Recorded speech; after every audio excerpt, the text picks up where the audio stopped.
How to set headers and footers in Google Sheets. Step 1. Navigate to your spreadsheet.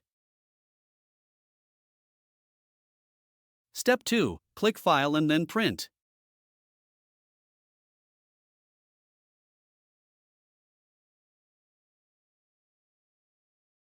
Step 3. Open up the Headers and Footers section of the menu that appears on the right-hand panel. Step 4. Checking page numbers will have them appear on the lower right corner.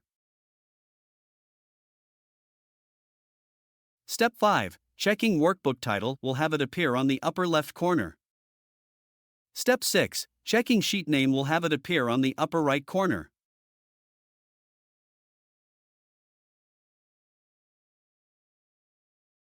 Step 7. Checking current date will have it appear on the lower left corner.